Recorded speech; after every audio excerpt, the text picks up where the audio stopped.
To those new states whom we welcome to the ranks of the free, we pledge our word that one form of colonial control shall not have passed away merely to be replaced by a far more iron tyranny.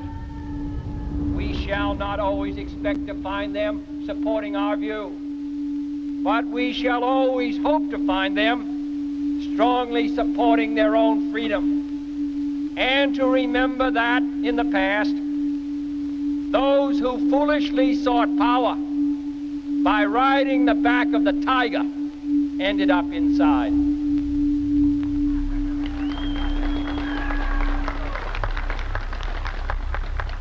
To those people in the huts and villages of half the globe struggling to break the bonds of mass misery, we pledge our best efforts to help them help themselves for whatever period is required, not because the communists may be doing it, not because we seek their votes, but because it is right.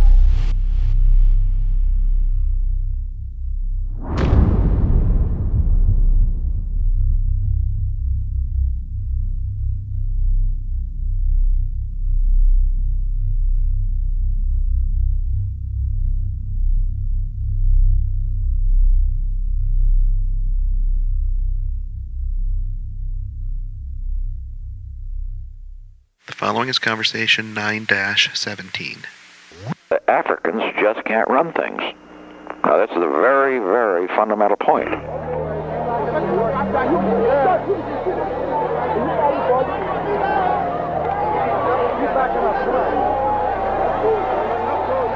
I would come into staff meetings, Al Haig and Kissinger would beat the table like this, tom-toms.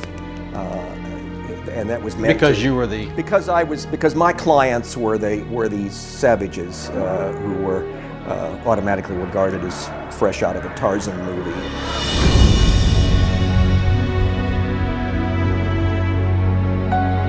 There are many other areas, as you well pointed out, where they can beat the hell out of us.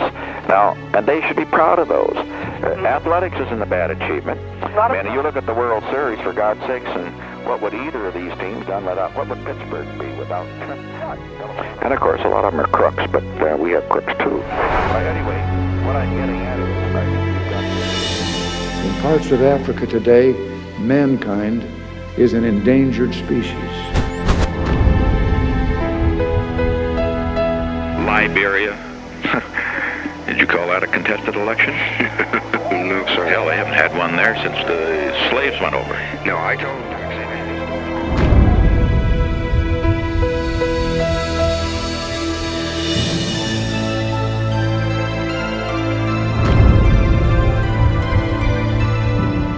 All over the world, there were people like me sitting in offices day after day after day who did not fully appreciate the depth and the speed with which you were being engulfed by this unimaginable terror. Africans just can't run things. Now, that's a very, very fundamental point in the international scene. See my point? Oh, boy, you sure see it around this place.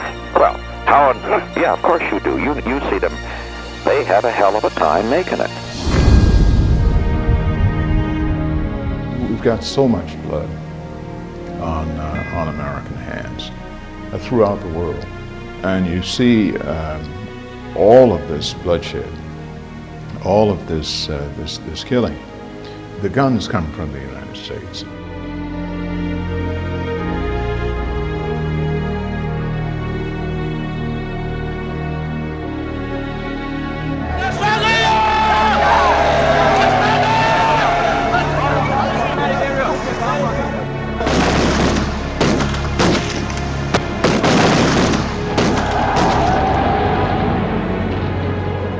I would have to say that every coup d'etat that takes place in post-colonial Africa, I would say all but perhaps 2 or 3, we're talking dozens here, were really truly independent of the United States.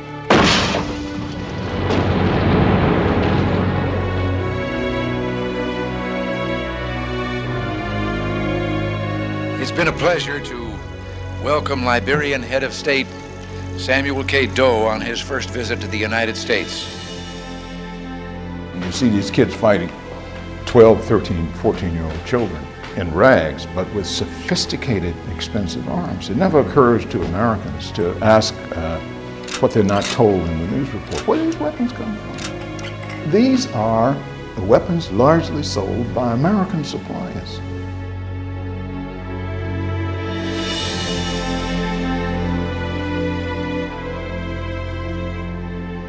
Those that vote for abortion will vote for it because they think that what's going to be aborted generally are the little black substance. The people of Somalia, especially the children of Somalia, need our help. We're able to ease their suffering. We must help them live. We must give them hope. America must act.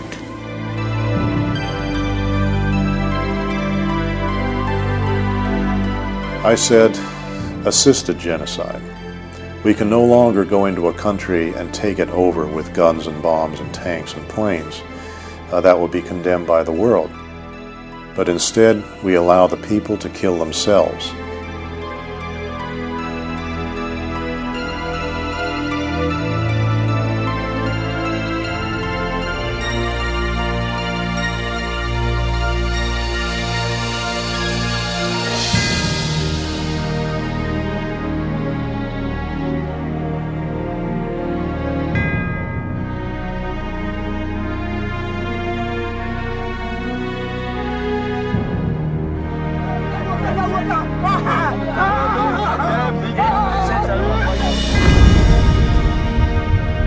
We allow the people to kill themselves.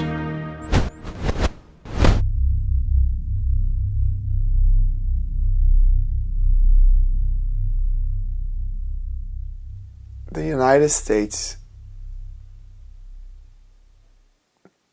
it's like a parent who never comes home.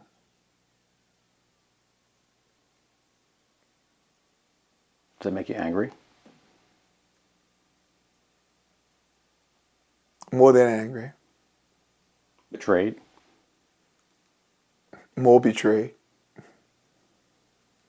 That still hurts. Deeply. Why? It's like a parent and a child. And the child loves the parent, but the parent doesn't want their child.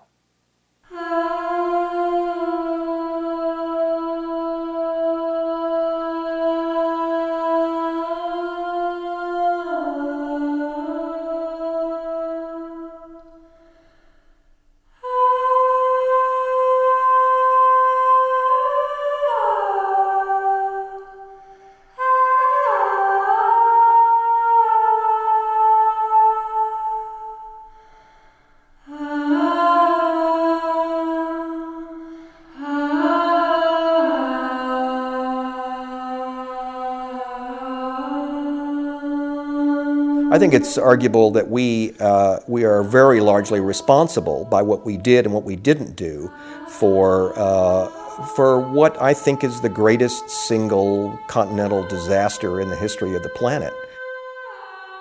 Africa has so much to tell us and is a vast, broad, old, glorious story, as it would have to tell any people, but we don't know what it is.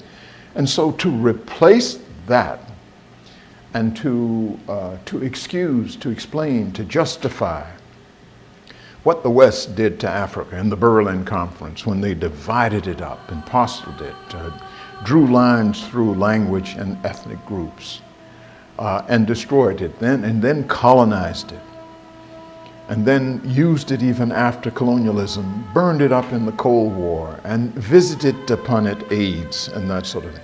After all of that, shame causing us to want, as whites in the West, to escape the deed, to paper that over with a myth of Tarzan and jungle and bestiality and all of that. It is a crime of enormous proportion what the Western powers have done.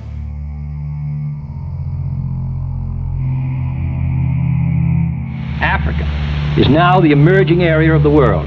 It contains 25% of all the members of the General Assembly. We didn't even have a Bureau of African Affairs until 1957. In the Africa south of the Sahara, which is the major new section, we have less students from all of Africa in that area studying under government auspices today than from the country of Thailand. We must remember that the people of Africa and Asia and Latin America don't want to be pawns simply in a struggle between two great powers, the Soviet Union and the United States. We have to let them know that we want to help them, not because we're simply trying to save our own skins, not because we're simply trying to fight communism, but because we care for them.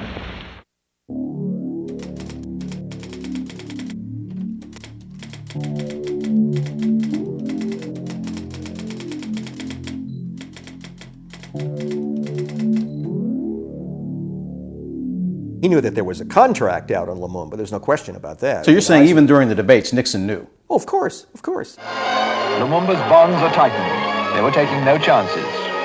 And his wife and child watch his humiliation.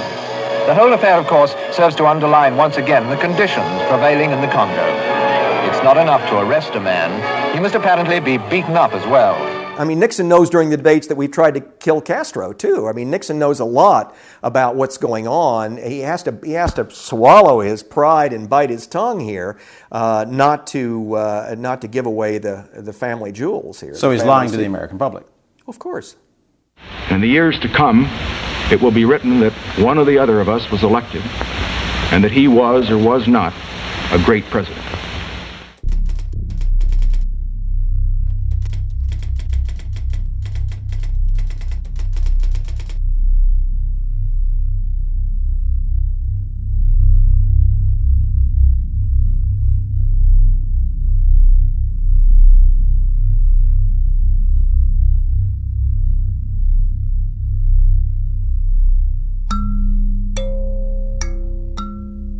In the center of the continent of Africa is the independent country of the Congo. Here you can travel 1,250 miles north to south and 1,200 miles east to west and meet people of many ethnic backgrounds speaking many languages, all part of a country with 4 years of independence behind it. 4 turbulent years.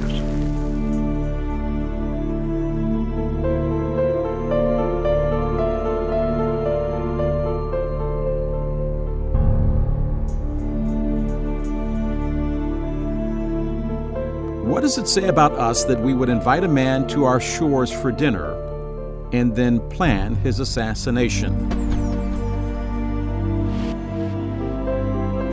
What does it say about us that 50 years after his death, we still don't know why Lumumba was killed? Is it because we don't ask or we don't care? Coup d'etats in Africa. How many were we responsible for? Oh, gee. I would have to say that every coup d'etat that takes place in post-colonial Africa, from about 1956-57, right up to and including the first years of the 21st century,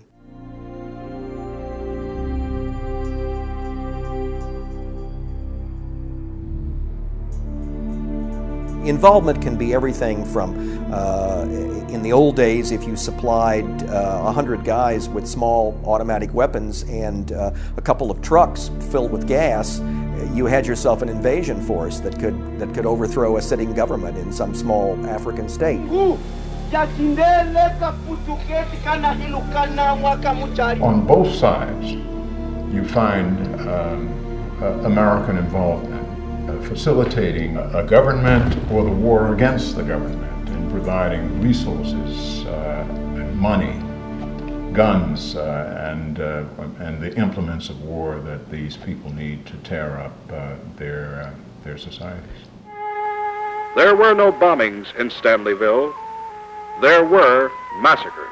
Johnson in that era is coming from a time when this is post-colonial Africa, just recently post-colonial Africa, when some whites have been massacred by rebels in the Congo. The early days there were very tumultuous, and you had white hostages being taken all the time. And there is here, after all, this ancient, deep-seated worry about white women especially, but anybody white, being violated by armed black people. If you look at all of these crises along the West African coast, Sierra Leone, Angola, Congo, you just run from one to the other, and you see all of this bloodshed, all of this killing. The guns come from the United States.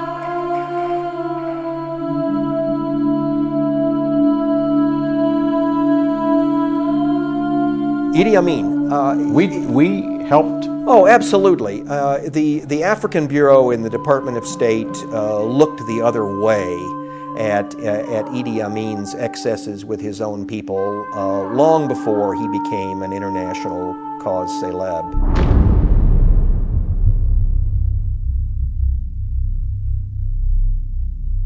Is there blood on America's hands in Africa? Of course. How much blood? Well, depending on how you define it being shed, certainly we have a hand in much of the communal and tribal and sheer political killing that goes on, the civil wars that happen one way or another, either through instigation or a coup d'etat or the arms trade or whatever. And you can go up and down the West Coast and to some extent in the East, certainly in Uganda. We're responsible for supporting or in some way directly or indirectly making possible genocidal policies by a bunch of dictators like Idi Amin, whom we tolerated for years and years and years. Not just tolerated, but aided and abetted. Africans just can't run things. Now, that's the very, very fundamental point in the international scene. See my point? Oh, boy, you sure see it around this place. Well, yeah, of course you do. You see them. You know, I have mixed feelings. I receive their ambassadors. They change all the time, and I've had I love them. They're so kind and so nice, and they're children. He's on these tapes saying there are no good black leaders. They need to stick with what they're good at, like dancing and the arts and sports. Well, you've got to remember, this is a small-town Southern California bigot at heart. This is a kid who You think he was a bigot? Oh, absolutely. This is a kid who grew up in a Quaker town that was known for its hypocrisy, and he grows up in a fundamentally prejudiced family. He never really outgrows that. He's a terrible bigot in terms of American domestic politics. He's anti-Semitic and he's certainly racist and carries with him all the classic stereotypes of the American middle class. And when I would come into staff meetings, Al Haig and Kissinger would beat the table like this, tom-toms. And that was meant because to, you were the because my clients were these savages who were automatically regarded as fresh out of a Tarzan movie in the jungle.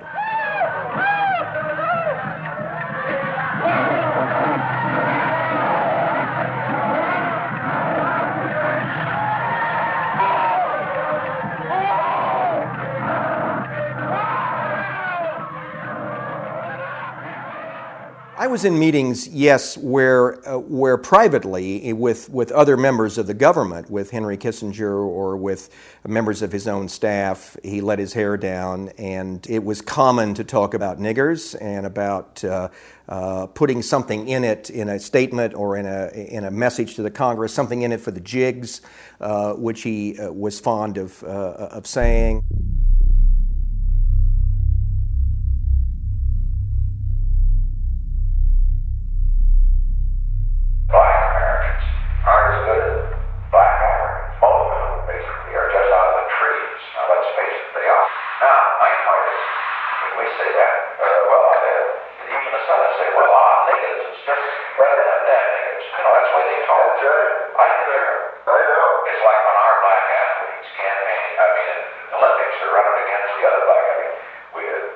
Southern may not like the black, he's for that black outfit, right? For sure. Well, not that. This is the White House. This is the White House. This is the seat of American power and majesty in the world. Yes, yes.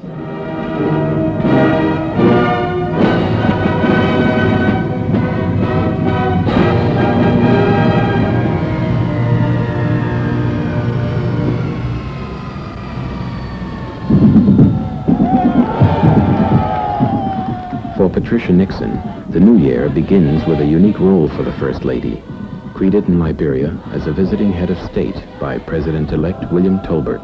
We consider it a great honor and a source of personal pleasure to recognize in our midst the presence of Mrs. Richard M. Nixon, who is attending these ceremonies in the capacity of personal representative of her husband, President Richard M. Nixon, our great and good friend. Please. To Hague, please. Al Hague. Thank you, sir. The question is the present leader there as a result of a legitimately contested election? Ethiopia, Liberia. Did you call that a contested election? No, sir. Hell, they haven't had one there since the slaves went over.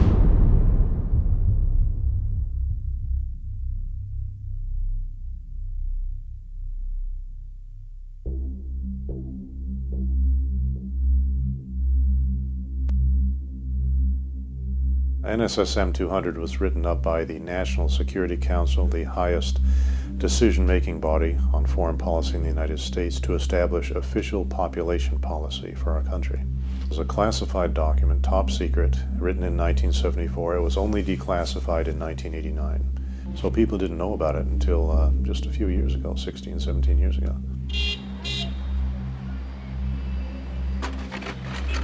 Population was always one of these phantoms that lurked, kind of hovered in the rafters over a lot of policy deliberations. Oh my God, the rest of the world, which is mostly non-white, is getting bigger and bigger and bigger. What are we going to do about this? It sounds racist. It's racist, but it was never, it was implicitly racist, but it was explicitly cast in terms of the stability of these societies.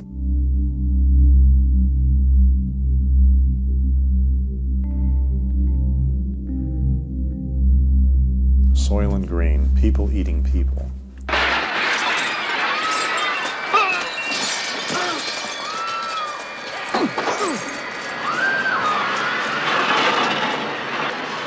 Soylent Green was about an extremely crowded world that was running out of food resources, and the people were consuming this particular product called Soylent Green. You tell everybody. Listen to me, Hatcher. You gotta tell them Soylent Green is people! We've got to stop them.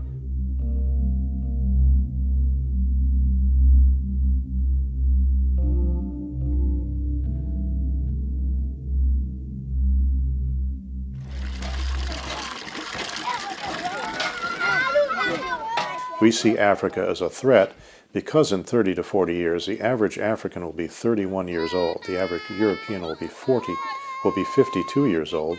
The average American will be 45 years old. And so what we have here is a very young and vigorous continent with lots of natural resources, and the United States sees this as a direct and proximate threat to our world domination in the future.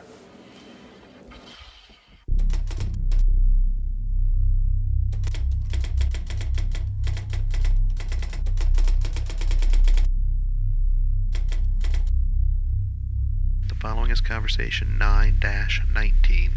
Those that vote for abortion will vote for it because they think that what's going to be aborted generally are the little black substitutes. Well, I'm surprised by Nixon talking about the legalization of abortion in such clinical terms, in such political terms, because I always thought that he was pro-life and against abortion. So it shows you that even presidents of the United States can put on one public face, and on the other hand, behind the scenes, they can be agitating towards something that's entirely opposite to what they say in public. Nixon referred to aborted black fetuses as, quote, the little black bastards. Surprised? No. No. That's the way he thought.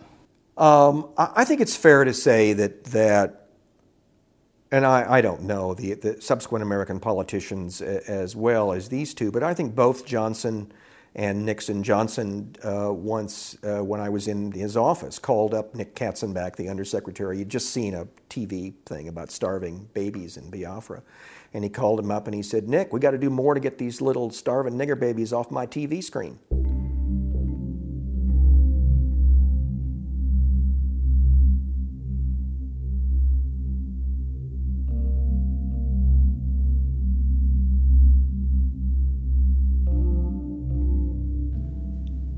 Now, it's just part of this. It's part of this depersonalization. It's part of this dehumanization, really, of which is intrinsic to racism. They're different than we are. And so therefore you can make the arguments about inferiority, and they behave differently, and isn't it too bad? And it's what I said earlier about racism being inseparable from the way American politicians see the world or see themselves.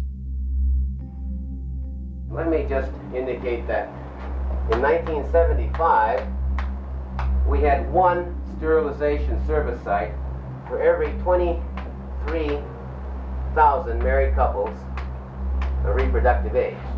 At the end of this calendar year, 1978, that is going to be changed to one for every 5,300. In other words, the task has just about been completed and to provide easy access to sterilization services throughout the country.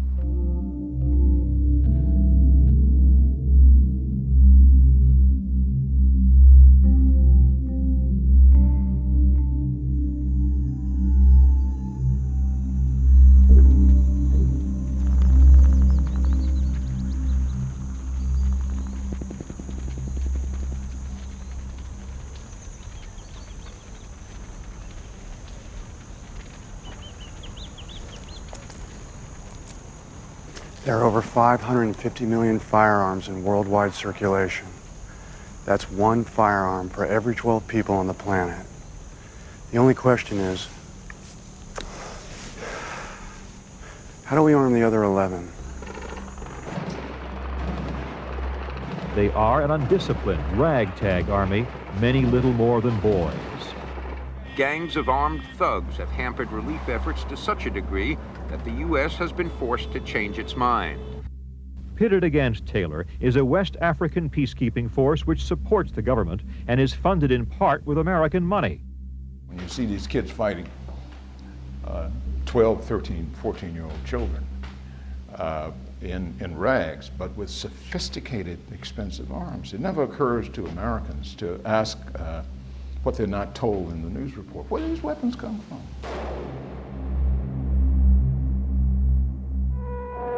When the tribes objected and the companies lost money, Bismarck sent an imperial commissioner.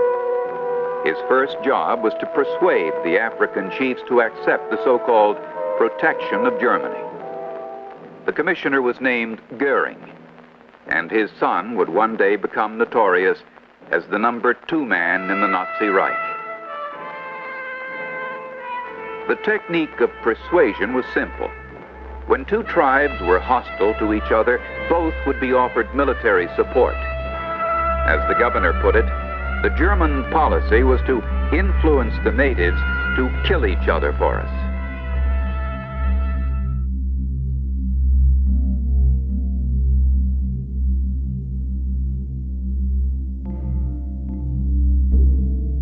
These are the weapons largely sold by American suppliers.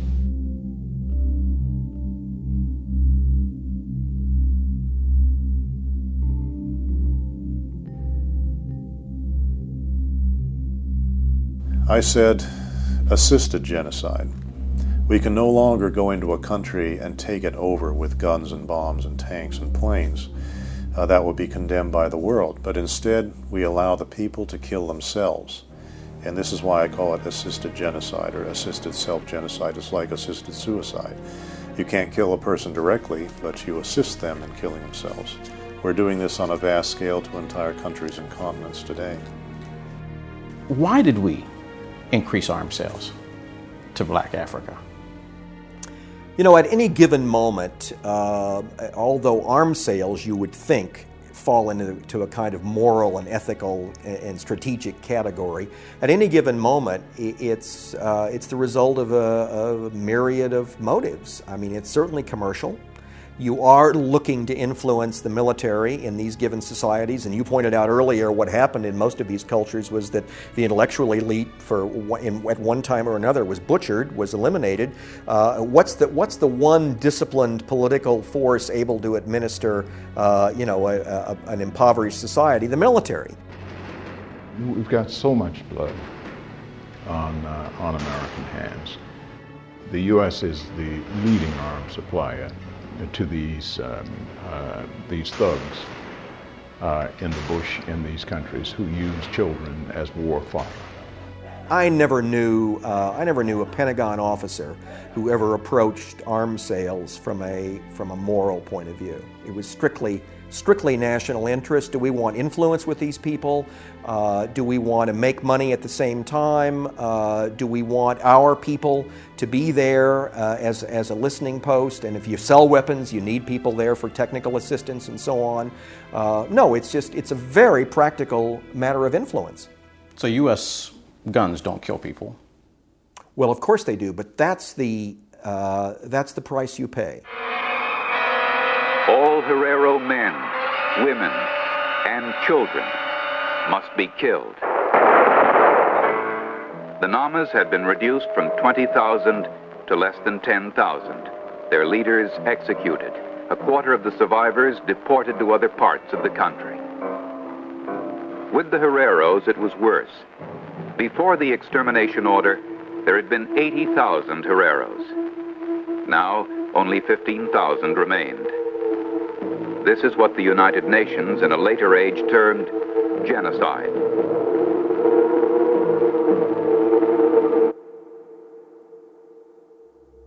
You know, and I ordered that goddamn Air Force time and again to do anything, and they can't bomb because they say it's 4,000 foot ceiling.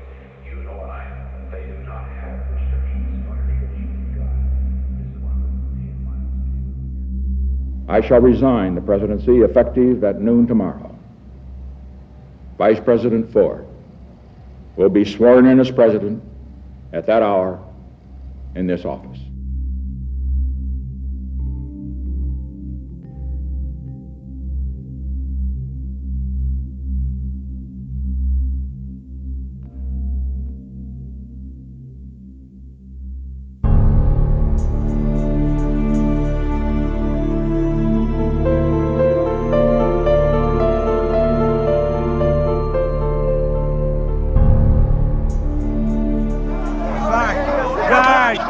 The first time I heard the word coup was not until I got in a taxi on April 12th morning, and we had been preparing for the centennial celebration as Baptists in Liberia, and we were expecting all these guests, and we had been praying, and we had this One Her Voice choir, and we did this centennial musical. When we got around the Capitol bypass next to where you have the police headquarters, we heard these sporadic shots.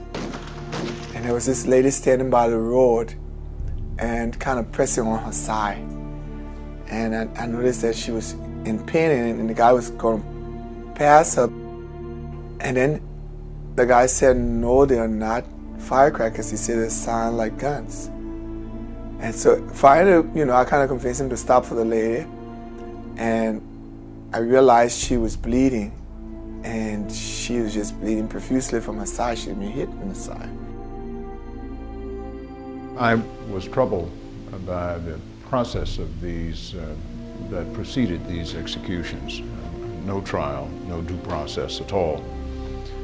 Many of those who may have warranted some punishment for corruption and malfeasance were not punished at all, and some of those strapped to those poles on the beach were innocent in all likelihood. But we will never know, because there was never anything that would resemble a judicial process to determine guilt or innocence.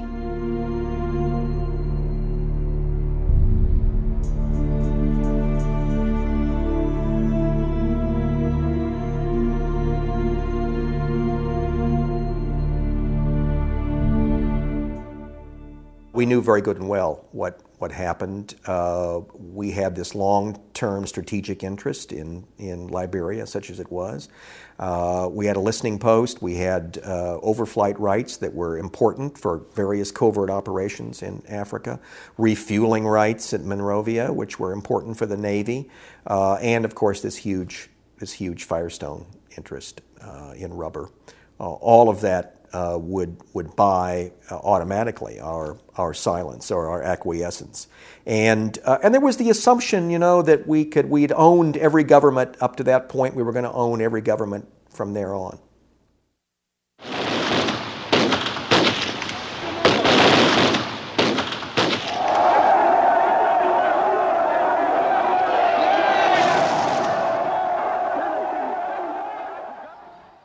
The United States didn't know what was going on in Liberia. It couldn't have known what was going on anywhere in the world. It's just not reasonable. It's not conceivable that the United States didn't know exactly what was going on and what was going to go on. I believe he was aware that there was a possible plot to assassinate him. They had intelligence reports. There were rumors going around, and so people had informed. The people had informed him that there might be an attempt. They did not know when or where or how it would happen. What are the main problems facing the country, do you think? No problem. If you were to identify one particular area of the country's economy or its justice, which would you say you will become more interested in? Well, the Minister of Economic can elaborate on that one. Yes. Sir, would you be changing your policy or reviewing your policy with the United States government? We'll still continue on the old policy. The coup, if sanctioned by a foreign government, is cold-blooded murder in the name of we want what you have. Always. Always. And you're saying that the vast majority we either knew about, sanctioned, or engineered. Or participated in. It's been a pleasure to welcome Liberian Head of State Samuel K. Doe on his first visit to the United States. It's especially fitting that we should be meeting this year as the United States and Liberia celebrate 120 years of diplomatic relations.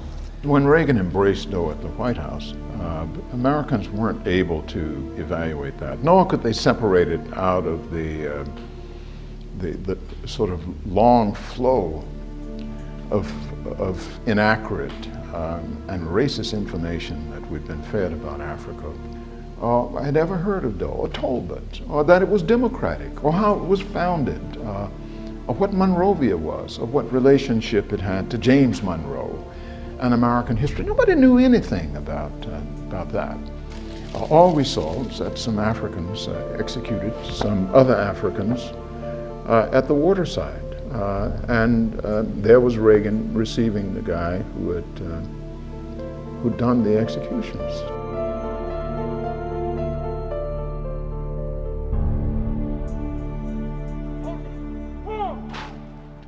Ronald Reagan provided Doe, who had no chance, even were he so inclined, even if he had a good heart and a just spirit, no chance, no training, no ability to run a country.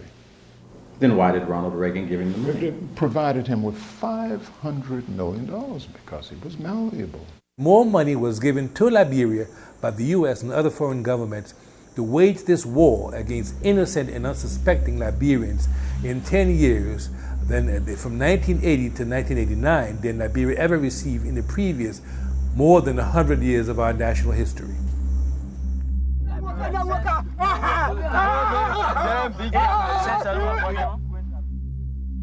any given Nigerian or Liberian or Sierra Leonean, any given West African leader, in the case of Idi Amin, practicing genocide at a given moment is almost bound to be ours to begin with anyway. I mean, Doe was after all protecting what were still regarded as strategic American interests. Our discussions gave us an opportunity to reaffirm the special friendship and mutual respect between our two countries.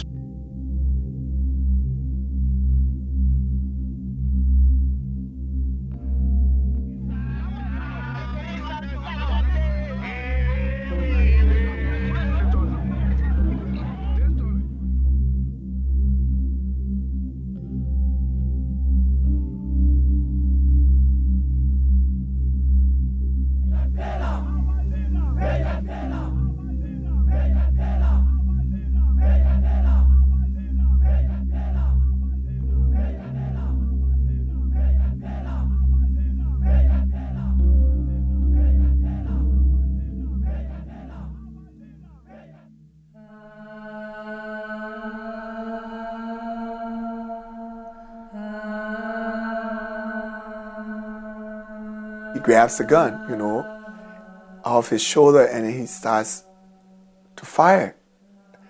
And at first, it's more like one of those things you first of all can't even believe it's happening.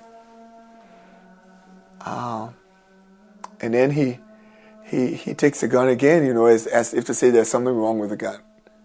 And then he shakes the gun a bit and he fires the second time. So it's like you're kind of dreaming. You say, no, this can't be real. But you hear the click.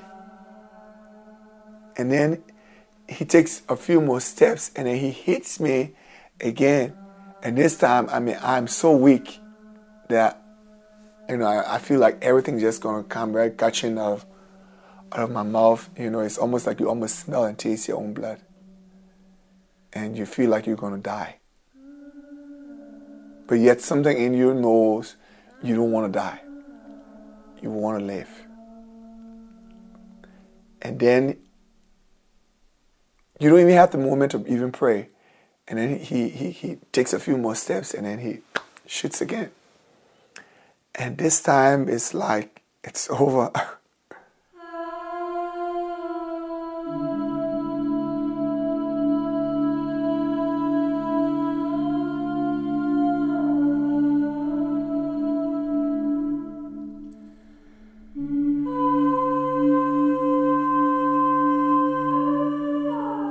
So she got sick and my brother took her to the hospital. And like her prayer was, within 3-5 days she was dead. She died. It was a Monday morning, June the 10th.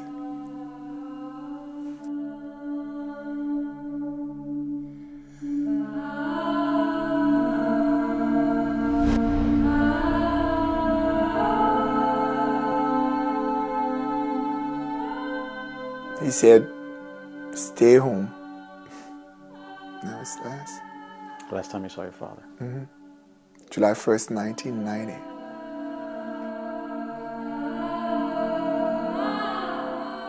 Did you believe that if any nation in Africa were safe, it was Liberia? Yeah. Do you still feel that way? No. Why?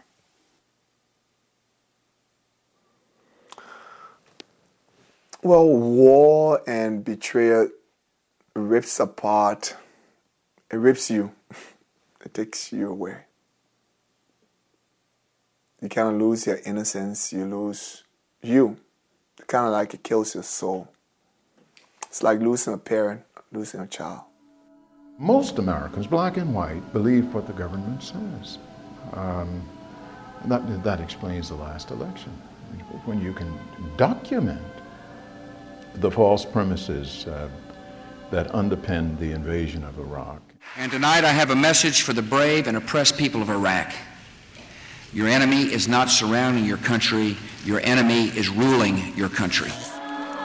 And the American people nonetheless want to believe that it's some heroic act of patriotism. The American people believe it because they believe what they're told.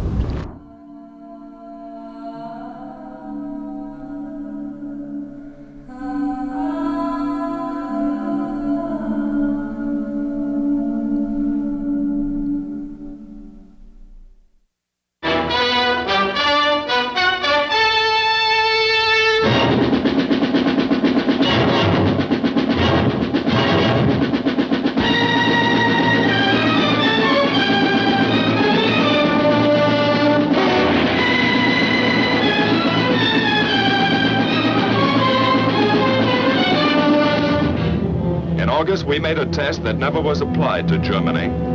While great land, sea, and air forces gathered for the last invasion, our B-29s dropped 2 atomic bombs.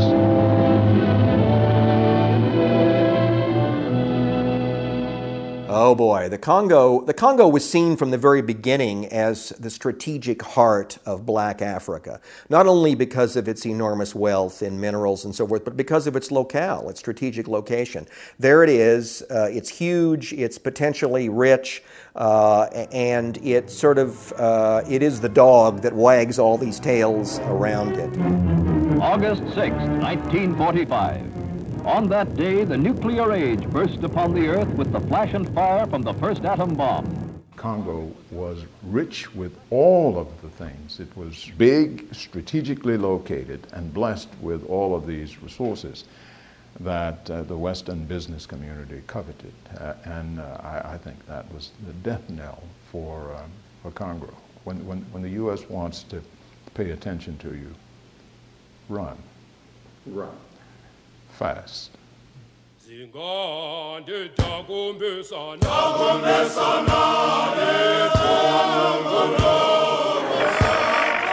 land may be poor to look at, but it is rich to dig.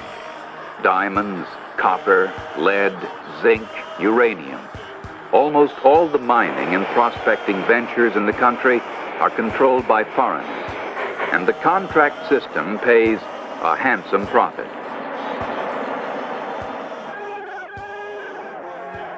This is Libya, a country that has hit the jackpot. You are looking at the jackpot now, oil, the black gold that has made this once poor, desert dry, backward country so rich so quick that its major problem today is how to spend all that money.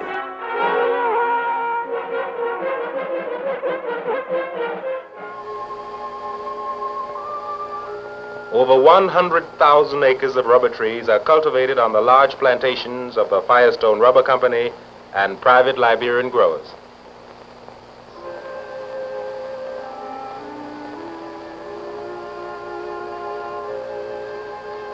When I was at the Firestone place, I recall vividly seeing the Martin evidence of a contemporary slavery.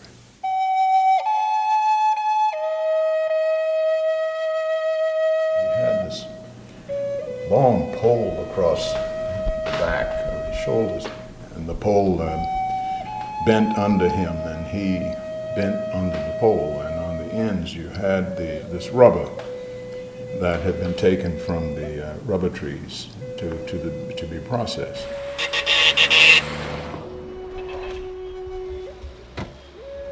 $30 we're making, sometimes we pay come, Fawu court, then legislating court, Social Security court. When you go lower, you get on slow.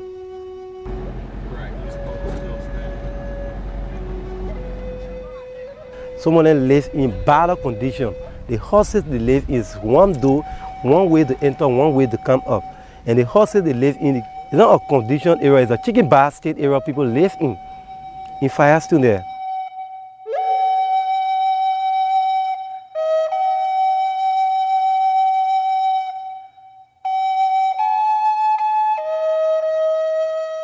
One man can make it, I mean, most of the Tabo children cannot go to school. They are working all join them to work. Because if not so, the day will go against them.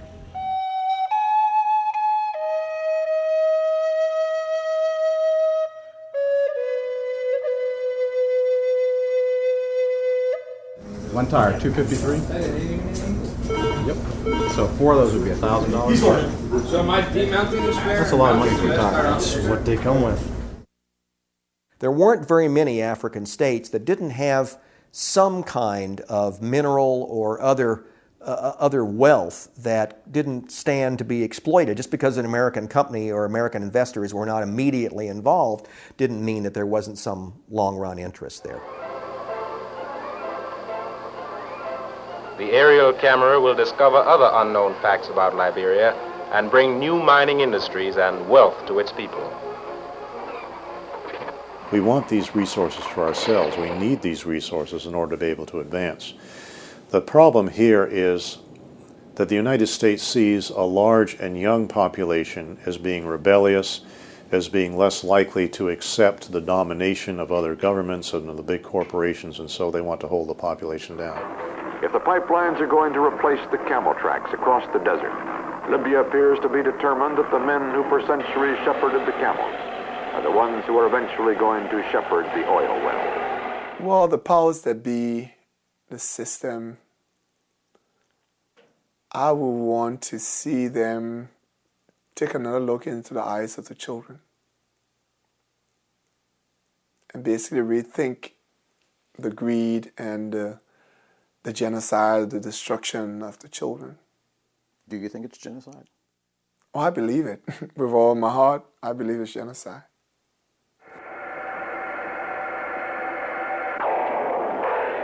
Those countries that were not blessed with strategic natural resources, in the last analysis, were the countries that were perhaps best off. You were best off if the United States didn't help you or didn't bother to think you were important at all. It is the countries in Africa that the U.S. helped that have suffered so badly. These countries that we thought had some strategic significance to the United States, and the U.S. decided to help. Heaven help you when the U.S. decides to help you.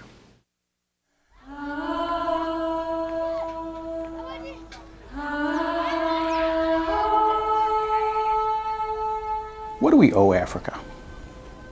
This country?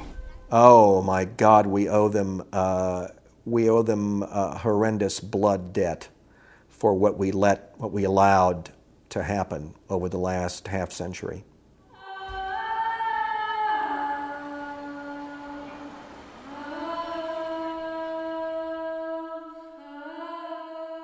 Americans are abysmally ignorant about, not just about Africa, but most Americans couldn't name a province in Canada or a state in Mexico. Okay, Mozambique. Ghana.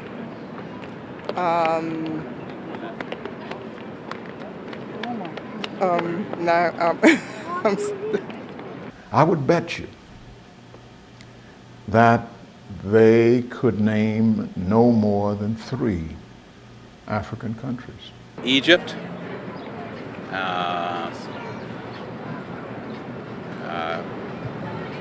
Kenya. Spain. Help me out.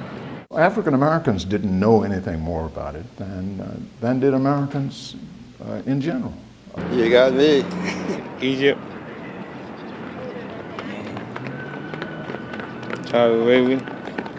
Kenya, Zimbabwe. Oh, wow. I'm not sure. The information that they were being given was wrong information, stunted, distorted, biased, even racist information. Tarzan, a guy who would scarcely read a one-word bulletin, was the king of the jungle. We thought Africa was jungle.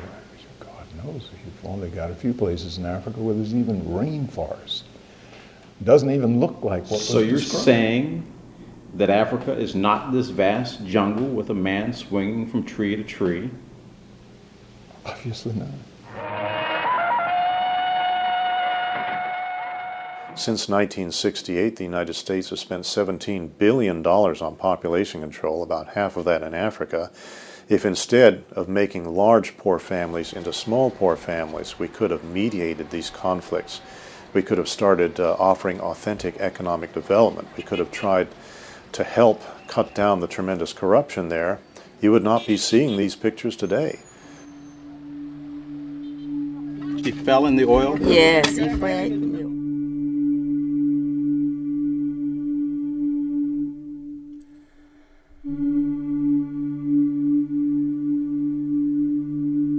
You fell in the oil? Yes. And it did that to your face? Yes.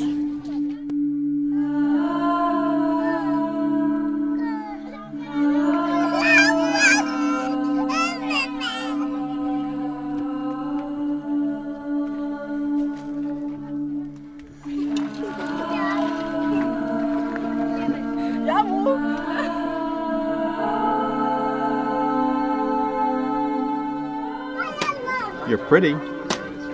I kiss it and make it okay? Okay. You're very, very pretty. I think you're the prettiest girl in this whole camp. Can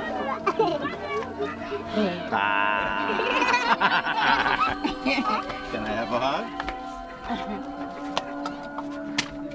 Wow. Wow. My name is Fametta Morris. When I was a little girl, we didn't know anything about war. We didn't know anything about war. Just when I got in my 60s or 70s, and they started war. And it didn't make sense.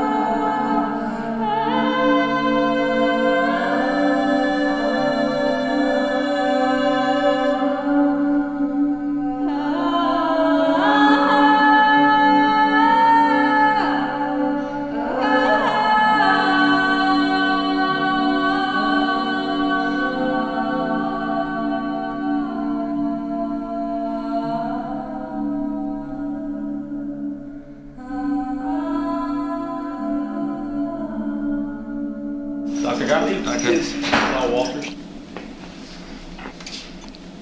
I really have nothing to say about it. That's matters past that I've gone on with a completely different part of my life, and I don't have the slightest interest in getting back into that. Can you at least tell us some of the names? Absolutely not. You know, I haven't had anything to do with CIA for 20 years. But what about, do you have any regrets about the project? Don't want to talk about it, really.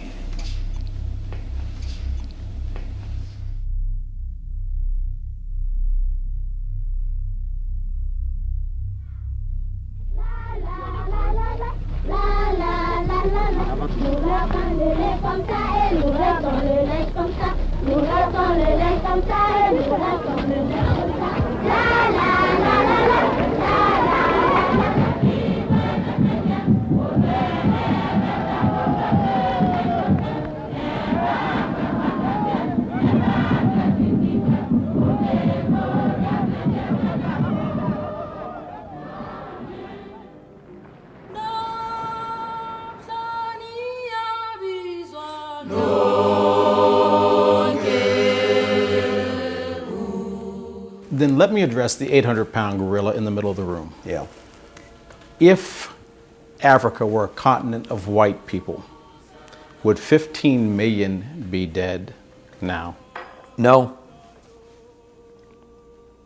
No hesitation? No. Different ball game, different world, different cultural attachments, different, everything would be different. You simply can't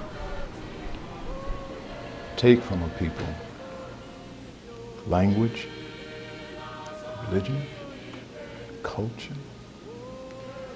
sort of way of life, family, mother, father, sister, daughter. You can't deconstruct the people. You can't expect them to have any chance. So whenever you see these poor little children with their swollen bellies and the bodies in the street, it was all unnecessary. It could have been prevented. But we decided to take a different path.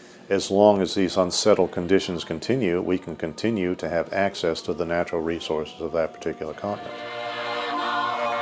One would have thought that 9/11 would have prompted the question, why do they do this? Why do 19 men fly jets at 500 miles an hour into skyscrapers?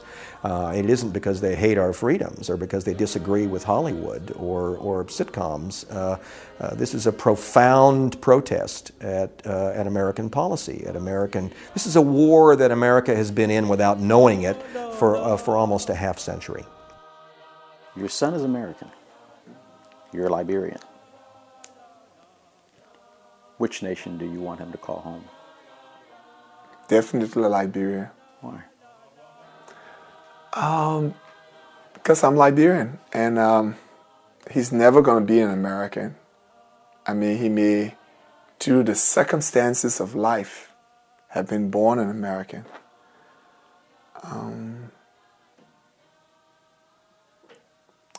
I don't believe he's ever going to get a chance to be a real American.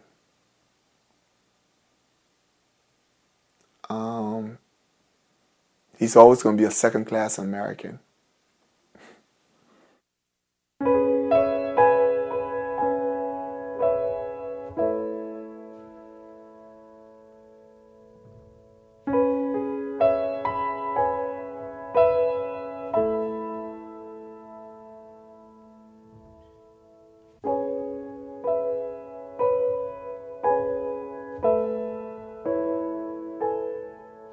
If we come to the point where we must set up human preserves as we have for rhinos and elephants,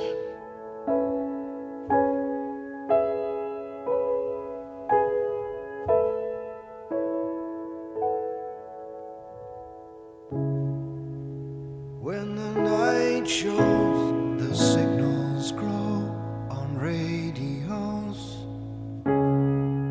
all the strange things come and go as early warnings. Stranded starfish have no place to hide, still waiting for the swollen Easter tide.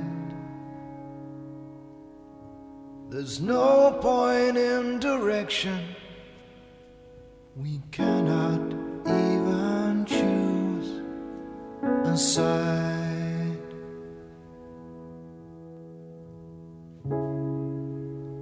Took the old track, the hollow shoulder across the waters. On the tall cliffs, they were getting older, sons and daughters. The jaded underworld was riding high. Waves of steel hurled metal at the sky. And as the nails sunk in the cloud, the rain was warm and soaked the crowd. We must help them live. We must give them hope. America must act. Lord, here comes the flood. We will say goodbye to flesh and blood. If again the seas are silent in any still alive, it'll be those who gave their island to survive. Drink up, dreamers, you're running dry. The United States is now taking real initiative in this area, trying to find a way to make the relief effort work and trying to save people's lives, and that is a very, very good thing. When the flood calls, you have no home, you have no walls. In that thunder crash, you're 1,000 miles within a flash. Don't be afraid to cry at what you see. The actor's gone, there's only you and me. And if we break before the dawn, they'll use up what we used to be. Lord, here comes the flood. We will say goodbye to flesh and blood. If again the seas are silent in any still alive, it'll be those who gave their island to survive. Drink up, dreamers, you're running dry.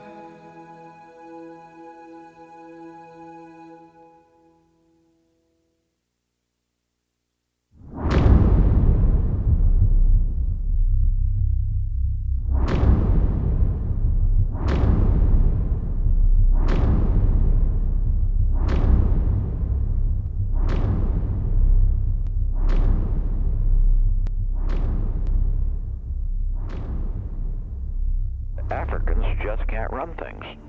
That's a very, very fundamental point in the international scene. See my point? Oh boy, you sure see it around this place. Well, how? Yeah, of course you do.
see